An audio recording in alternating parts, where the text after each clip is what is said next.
అధ్యక్షుడు ట్రంప్ తనకు అలవాటైన ఇష్టమైన పదాన్ని మరోసారి వాడటం ప్రారంభించారు. టారిఫ్ హైక్ అంటూ అన్ని దేశాలపై తన సుంకాల గోల మొదలుపెట్టారు. అయితే జూలై 9 నుంచి అమలు చేస్తానని చెప్పిన టారిఫ్లు ఆగస్టు 1 నుంచి అమలు చేస్తానంటూ మెలిక పెట్టారు. దీని వెనక ఉన్నదల్లా ఒకటే, ఎప్పటికప్పుడు బెదిరిస్తూ ఇతర దేశాలని తన దారికి తెచ్చుకోవటం. ఈ క్రమంలోనే దాదాపు 16 దేశాలపై 40% సుంకం విధిస్తున్నట్టు చెప్పారు. మరి ఈ ప్రభావం మన దేశంపై పడేదంతా? Watch the story.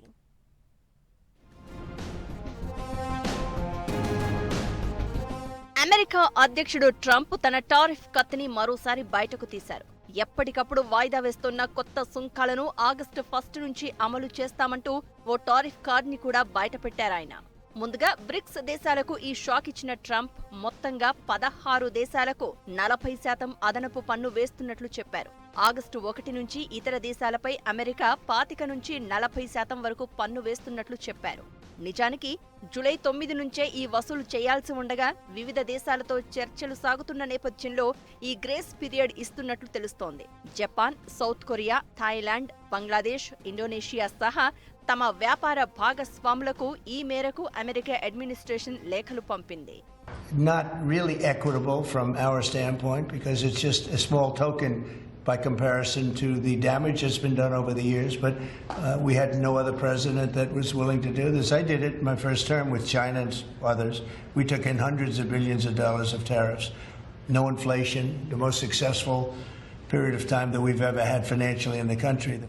Japan, South Korea, Malaysia, టునీషియాపై 40%, సౌత్ ఆఫ్రికాపై 30%, ఇండోనేషియాపై 32%, బంగ్లాదేశ్, సెర్బియాపై 35%, థాయిలాండ్, కాంబోడియాపై 36% పన్ను వసూలు చేస్తామని ప్రకటించారు. మయన్మార్, లావోస్పై 40% పన్ను వసూలు చేస్తామని అమెరికా అధ్యక్షుడు ప్రకటించారు. ఇక మన దేశం వరకు వస్తే ఆగస్టు 1 లోపు ద్వైపాక్షిక వాణిజ్య ఒప్పందం కుదుర్చుకుంటారనే అంచనాలు ఉన్నాయి కాబట్టి సుంకాల ప్రభావం ఉండదు అనేది ప్రస్తుతానికి ఉన్న అంచనా.